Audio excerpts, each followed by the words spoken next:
Livro de 2 Coríntios, capítulo 12. Gostei do negócio da sardinha do salmão, hein, Lu? Quem quiser, irmão, pode pedir que eu estou aí vendendo, viu?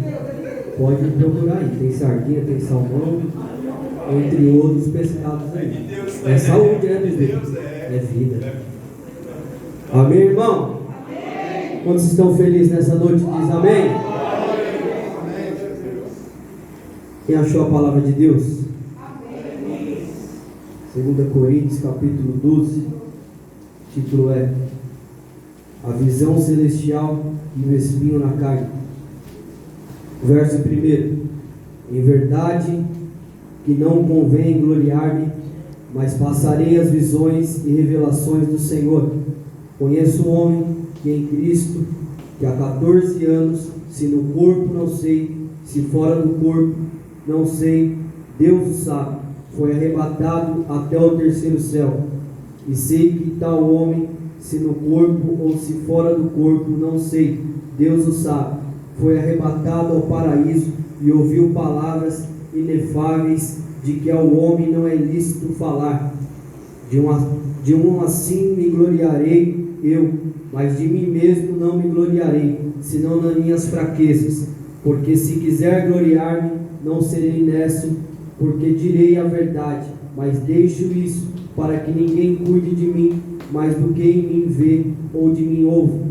E para que não me exaltasse pelas excelências das revelações, me foi dado um espinho na carne, a saber, um mensageiro de Satanás, para esbofetear, a fim de não me exaltar, acerca do qual 3 vezes orei ao Senhor para que se desviasse de mim, e disse-me: a minha graça te basta, porque o meu poder se aperfeiçoa na fraqueza. De boa vontade, pois, me gloriarei nas minhas fraquezas, para que em mim habite o poder de Cristo. Vamos ler esse verso toda a igreja? Verso 9, no 3. 1, 2, 3. E disse-me: a minha graça te basta, porque o meu poder se aperfeiçoa na fraqueza. De boa vontade, pois me gloriarei nas minhas fraquezas, para que em mim habite o poder de Cristo. Você se assente dando um brado de glória a Deus. Glória a Deus. Aleluia.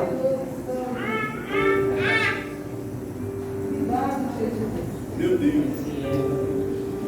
Para entendermos esse texto que lemos nessa noite, é necessário voltar um pouco na história. E antes de começar a mensagem, teve uma frase que me chamou muita atenção. Essa frase estava escrita assim: ele preferiu morrer do que viver sem você. E isso se faz nessa noite como um bom uso diante da ceia. Esse Jesus que preferiu morrer do que viver sem as nossas vidas. 1 de João 4,19 diz que nós o amamos porque Ele nos amou primeiro. E isso também é bem verdade, porque Deus já tinha um plano de redenção para a humanidade. A Bíblia diz lá atrás na história que a primeira dispensação, o primeiro período que o homem viveu foi o período da inocência. O período da inocência é quando Adão e Eva estavam no jardim, e diante do jardim o homem era inocente, o homem tinha comunhão perfeita com Deus, o homem podia tocar em qualquer lugar, mesmo no fruto, ali que Deus não havia permitido, do conhecimento do bem e do mal. Sabemos bem a história, e o que diz, que Satanás em forma de serpente enganou o homem, enganou a mulher. E daí entra o segundo período, a segunda dispensação, que é a dispensação da consciência. O homem toma consciência do pecado, consciência que estava nu, e daquele momento em diante Deus tira o homem do jardim e rompe ali a comunhão perfeita que o homem tinha e era estabelecida diante de Deus.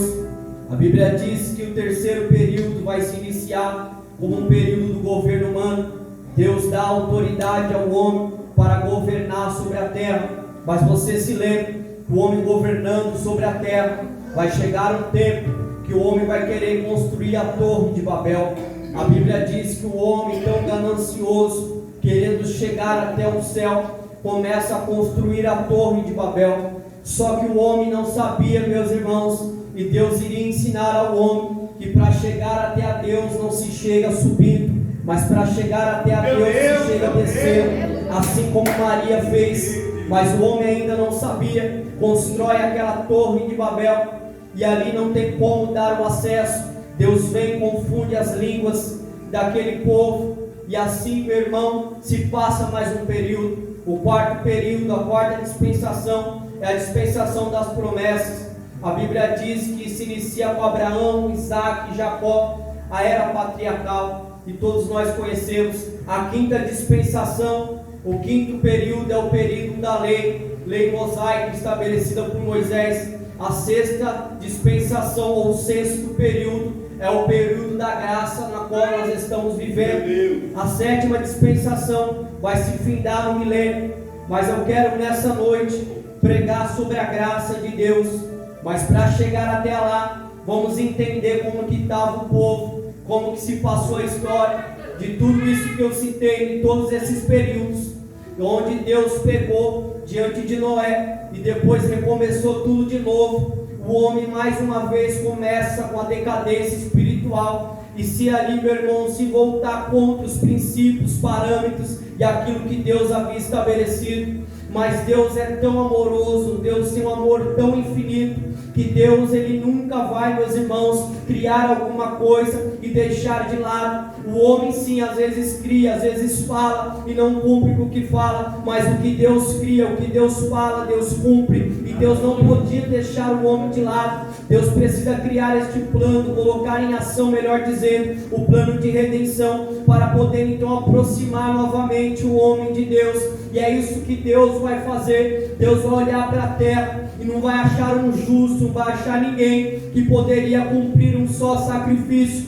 porque até então o caminho que levava até diante de Deus estava brecado, estava interrompido. Mas Deus precisava novamente abrir este caminho diante do homem para ter acesso e aquela comunhão diante de Deus. É por isso, meus irmãos, que já foi lido nessa noite, que houve um silêncio no céu, e a Bíblia diz: a quem enviarei? O próprio Jesus, o Rei vestido de glória, vai liberar a palavra dizendo: envia a mim, eu irei. A Bíblia diz que diante de tudo isso, Deus agora, Jesus vai despir da sua glória e vai vir até a terra, não por obrigação, não, meus irmãos, por uma ordem do Pai, sim, mas a ordem do Pai é uma ordem de amor diante do povo que vivia sobre a terra, um povo que não merecia nada, um povo que merecia ser deixado de lado, um povo que não merecia atenção, um povo que não merecia cuidado, mas um Deus que olha para o meio desse povo que não merece atenção, não merece cuidado, e olha com amor, meu irmão, diante desse povo, e vendo que precisava ser feito algo, mesmo nós falhando, mesmo nós errando, mesmo nós saindo da direção dos parâmetros de Deus, Deus ainda é aquele que olha para a terra com amor de misericórdia e olha para nossas vidas dizendo: eu ainda consigo colocar ele no caminho certo, eu ainda consigo colocar ela no caminho certo. Eu tenho uma palavra para alguém que já entrou aqui nessa noite e veio ouvir uma resposta de Deus. Deus ainda nesse ano de 2022, nesse início de ano, vai começar a colocar crente no caminho certo, na direção certa. Chega de andar por caminho errado, chega de andar por direção errada, chega de bater cabeça. Chegou a hora de você viver o melhor de Deus sobre a terra. Eu estou liberando uma palavra para aquele que acredita e está com a mão levantada. Esse ano, se Satanás pensou que ia vencer, vai cair por terra, porque hoje Deus te dá a direção certa para você prosseguir sobre a terra. Deus tem os seus cuidados, os seus parâmetros. Esse amor de Deus é tão grande que nos constrange. No grego, o amor de Deus significa um amor infinito, e a graça também significa um favor imerecido. Você olha para o povo de Israel, para a história do povo de Israel, e Deus levanta o profeta e diz para o profeta: você vai casar com Gomer, com uma prostituta. Verdade. Vai chegar um momento dessa história que ela está em frente da praça pública, sendo leiloada, sendo vendido. É quando Deus vai falar para o profeta: vai até a praça e compra ela de volta.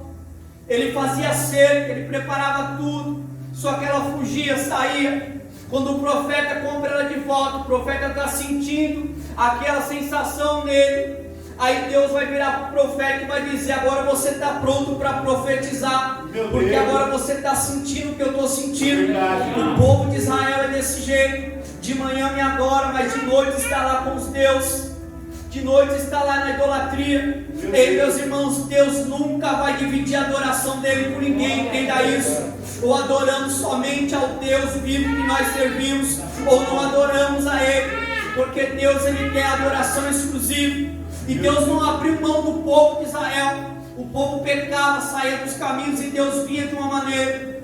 É quando Deus agora envia Jesus, e a Bíblia diz que Jesus nasce no ventre de Maria. Com 2 anos Jesus tem que fugir para o Egito.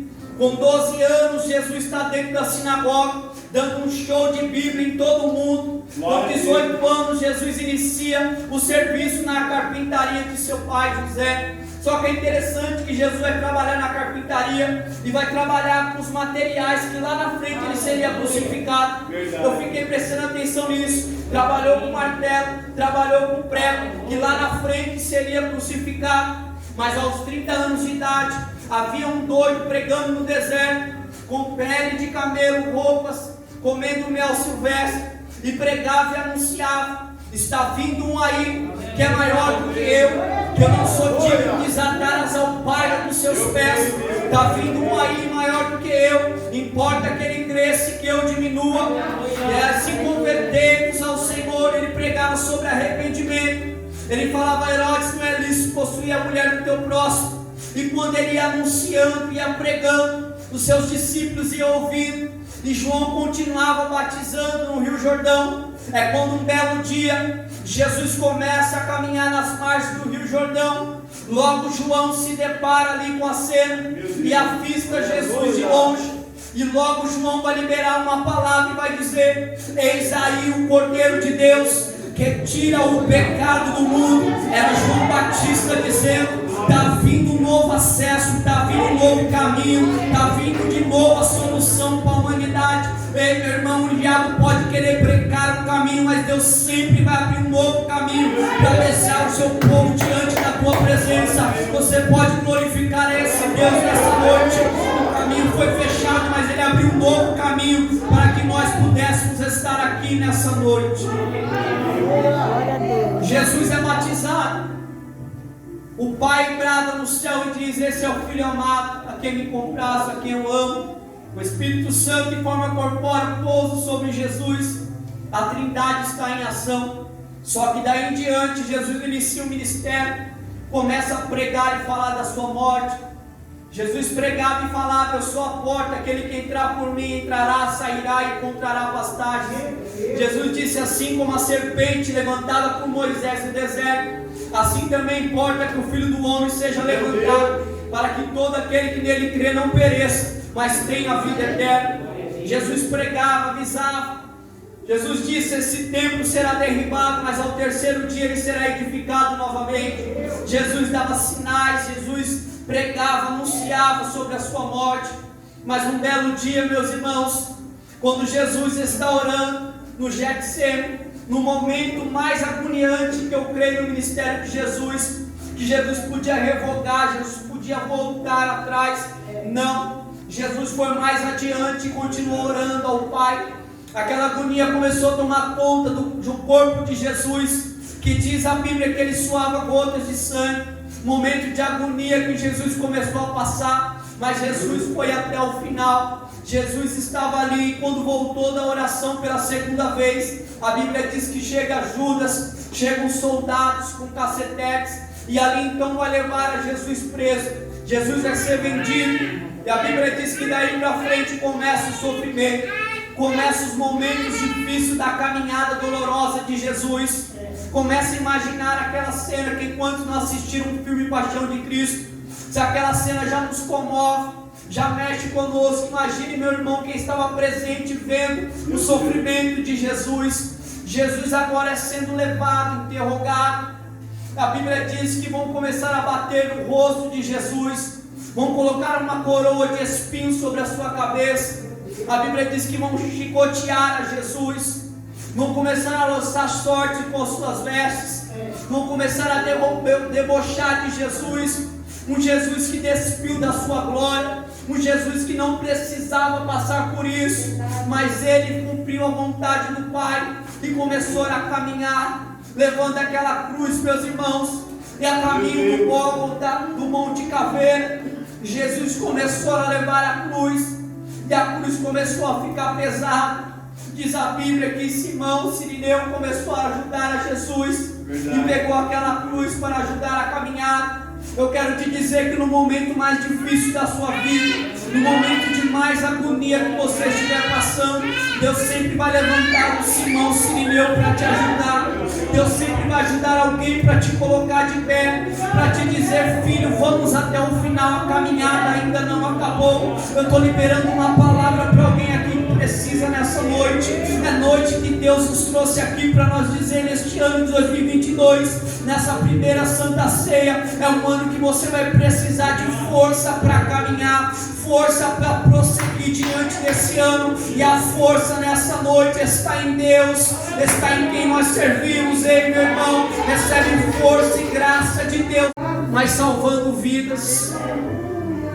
É Jesus na cruz, meus irmãos, mas gerando vida naquele momento para aquele homem. A Bíblia diz que chegou o momento mais tenebroso, o céu se fecha, o momento de agonia começa a ficar mais forte. É quando a Bíblia diz, meus irmãos, que ele vai dizer: Pai, Pai, por que me desamparaste? Ele começa a clamar por Deus. Só que é um momento que estava chegando a hora daquela cédula que estava cravada naquela cruz, Meu Deus. escrito pecados, ser paga.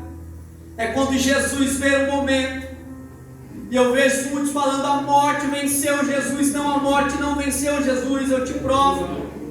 Porque quando estava próximo de Jesus morrer naquela cruz, Jesus vai liberar uma palavra. Meu Deus. Ele vai olhar para o céu, levantar os seus olhos e dizer: Tetelestai, está consumado. Pai, a ti eu entrego o meu espírito. Não foi a morte que venceu Jesus. Jesus entregou o seu espírito ao Pai. É quando, meus irmãos, passa esse cenário.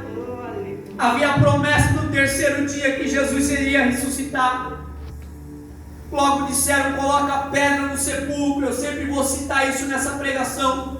Coloca a pedra no sepulcro, coloca o anel para selar o templo, coloca os soldados. Lá vai Maria Madalena no primeiro dia, lá no terceiro dia, melhor dizendo, até o sepulcro de Jesus. Quando ela chega, a pedra já está removida, o anel está despedaçado, os soldados já não haviam mais ali, mas havia um anjo assentado sobre a pedra e com uma palavra profética para Maria: Maria, por que procurar entre os mortos aquele que vive? Ele não está mais aqui, Maria, porque ele já ressuscitou. Ei, eu quero liberar a palavra para você nessa noite. O Deus que eu sirvo, o Deus que você serve, é um Deus vivo, um Deus que reina para todo sempre. Ao terceiro dia ele ressuscitou, e no céu abriu, meu irmão, acesso. Por quê? Porque o véu do templo se rasgou de alto a baixo. E hoje você pode glorificar, hoje você pode adorar, hoje você pode bendizer a esse Deus que se encontra aqui nessa noite. Quem pode dar glória a Ele nessa noite? Eu vou dar um minuto para você dar glória a esse Deus. Você pode? Alapauia, Sipa, Candauaçaio, Unapadara, Supe, Andara, Supe, Candarácia. Eu estou sentindo uma unção de Deus aqui nessa noite. Alapadara, Supa, Andara, Sípia. Vai recebendo força do céu, vai recebendo avivamento de Deus nessa noite, vai recebendo o melhor do Pai neste lugar. Quem pode o adorá-lo nessa noite?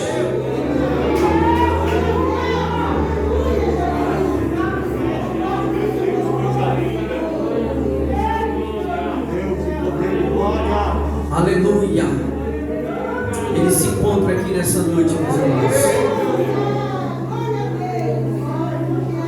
A graça, o favor imerecido, agora está aberto. Vamos entrar dentro da mensagem agora. A Bíblia diz, em Atos dos Apóstolos, capítulo 9, que agora Saulo, que perseguia a igreja, vai ter um encontro. A Bíblia diz que Saulo vai pedir carta a Damasco, vai de encontro àqueles que serviam a Deus e faziam a obra. E a Bíblia diz que as cartas estavam na mão.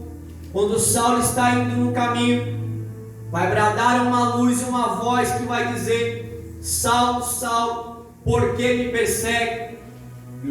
Naquele momento, Saulo logo vai dizer: o que queres que eu faça, Senhor? Percebe que ele nem viu quem era, nem sabia quem era, mas já chamou de Senhor. Aquele encontro ia mudar completamente a vida daquele homem, porque era o próprio Jesus a caminho de Damasco, para poder encontrar a Saulo. E eu quero trazer uma reflexão nessa noite. Aonde foi que a graça te encontrou? Aonde a graça te encontrou? Você se lembra lá atrás, no momento da sua conversão? Na minha eu estava assim, irmão, assentado num culto com poucas pessoas. Tinha acho que umas 50 pessoas ou menos, quando de repente a graça me alcançou. Naquele culto que eu fui convidado, de repente o pastor falou: Deus tem uma obra grande na sua vida, jovem. Você quer aceitar a Jesus?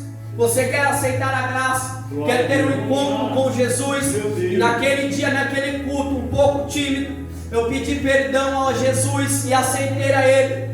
Confessei os meus pecados, criei no meu coração e comecei a servir a Jesus. E eu te pergunto nessa noite: aonde foi que a graça te alcançou? A graça te alcançou onde eu não sei, mas eu sei de uma coisa: ela te alcançou, seja na rua, seja dentro do mercado, seja com a palavra que alguém liberou a você. Eu sei que a graça te alcançou em algum lugar, porque eu sei que ela me alcançou, e depois que ela me alcançou, eu não quis mais que ela me deixasse. Por quê? Porque a graça abundante sobre nossas vidas é a graça que nos dá força para caminhar. É esse Jesus que nos levanta dia após dia e nos diz: vai em frente, meu filho, vai em frente, minha filha. Está difícil a caminhada, tá, mas comigo é mais fácil. Comigo você passa os obstáculos, comigo você passa as barreiras, comigo você passa a difamação, comigo você passa a calúnia, comigo você passa a perseguição. Ei, meu irmão, com Jesus nessa noite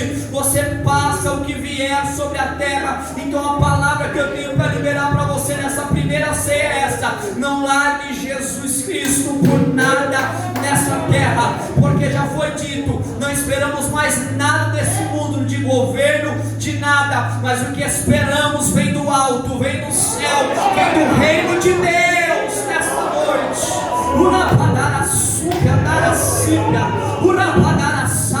É por isso que Jesus pregava dizendo: o meu reino não é comida, o meu reino não é bebida, o meu reino é eterno, o meu reino é do céu. Eu estou sentindo algo diferente nessa noite. O culto está gostoso, o culto está leve desde o começo. Só não vai sentir quem não quer nessa noite. E como eu faço para sentir? Abre a boca, crente, dá glória a Deus, que o vaso vai ser cheio nessa noite. Glória a Deus. Glória a Deus. A graça encontrou a Paulo durante o caminho. E é tão lindo a graça de Deus. Vou correr aqui que não tem muito tempo. É tão lindo a graça de Deus, que a graça de Deus vai sendo manifestada e confirmada na nossa vida, né, missionária Ana? Diante da nossa caminhada com Deus. Quando Paulo e Silas está preso, a graça de Deus vai ser revelada a eles através do cuidado. Mesmo com chicotado, mesmo aprisionado, perto da meia-noite eles cantavam hinos e oravam ao Senhor, porque a circunstância, o momento, o espaço não me impede de buscar a Deus e de adorar a Ele. É quando o cuidado de Deus vai ser demonstrado como um terremoto. Quando o cuidado de Deus vai ser demonstrado como algo sobrenatural naquele momento, aonde aqueles homens são soltos e Deus se manifesta dentro daquela cadeia. É o cuidado do Pai.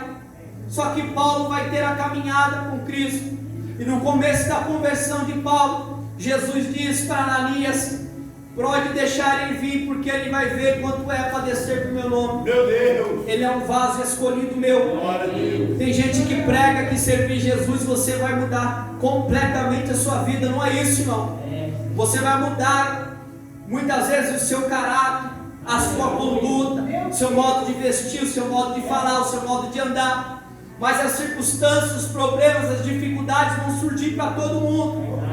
Mas a diferença é que você vai ter Deus como base, vai ter Deus como firmamento, vai ter Deus como, meu irmão, o seu auxílio para poder seguir a caminhada. E é isso que nos motiva, é isso que nos coloca de pé, é isso que Paulo tinha.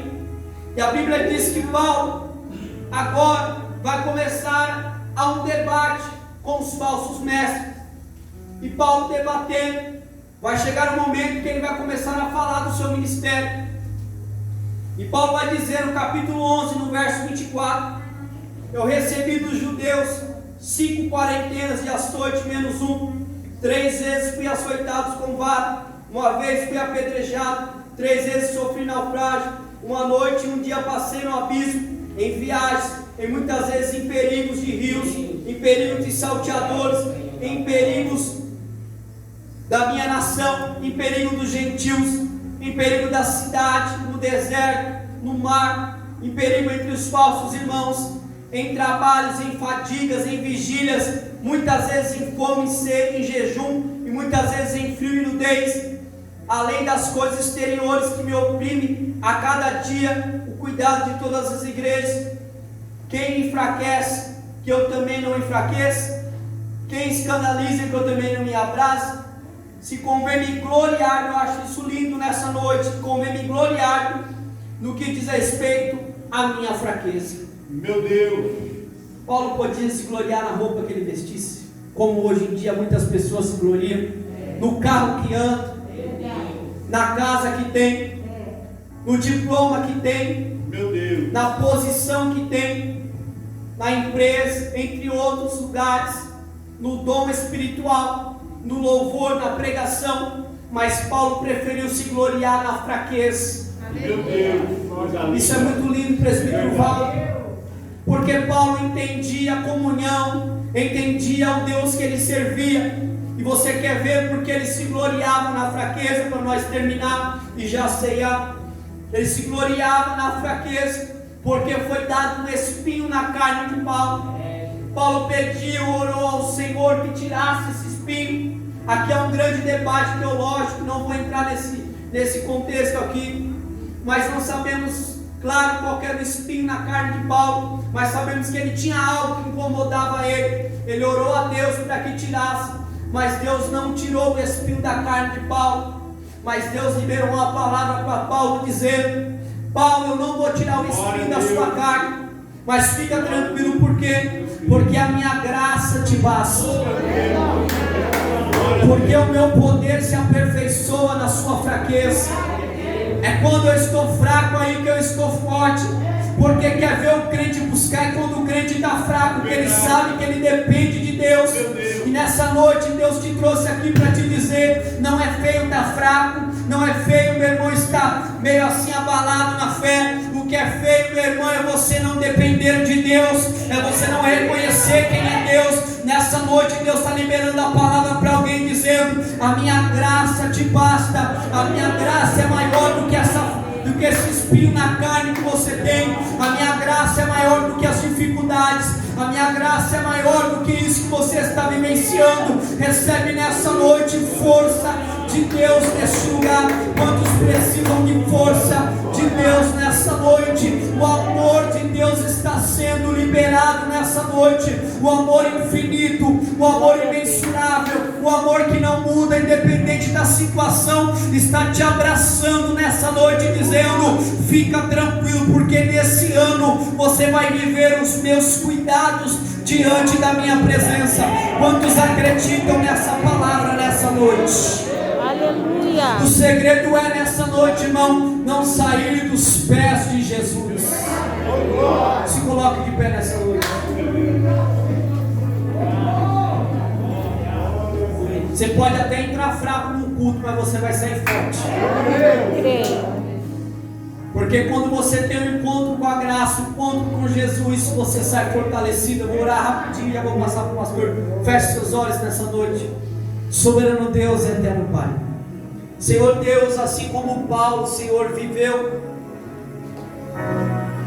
momentos de dificuldade, momentos, Senhor Deus, difíceis na sua caminhada, assim também cremos que nós também, Senhor Deus, passamos por isso. Mas Pai, essa oração é sincera nessa noite. Pai, nesse ano de 2022, Senhor, não queremos mais só fazer projetos, Senhor Deus, em papéis e não, Senhor Deus, ser executados. Senhor Deus, que nesse ano de 2022 possamos, meu Pai, ser pessoas melhores. Pai, que a Tua graça, o Teu favor merecido possa estar estabelecido sobre nossas vidas. Pai, que nesse ano não falte o Teu cuidado, não falte o Teu amor. Pai, que não falte a Tua proteção sobre nossas vidas. Pai, a cada pessoa que aqui se encontra, se porventura entrou alguém fraco, abatido, que nessa noite receba força do céu diante da Tua presença, para caminhar, prosseguir e estar diante da Tua presença. Assim eu oro em nome do Teu Filho amado, Jesus Cristo. Amém. Amém. Glória a Deus. Antes de entregar aqui a oportunidade, eu queria fazer uma pergunta. Alguém do nosso meio que quer entregar a sua vida para Jesus? Ou se porventura alguém que está distanciado quer retornar nessa noite, venha até aqui, nós vamos orar pela tua vida. Esse ano Deus te abre uma oportunidade já de mudança. Alguém nessa noite quer aceitar a Jesus ou reconciliar com Ele? Se não há ninguém, que Deus te conceda uma nova oportunidade. Amém? As palmas engrandecem o Senhor.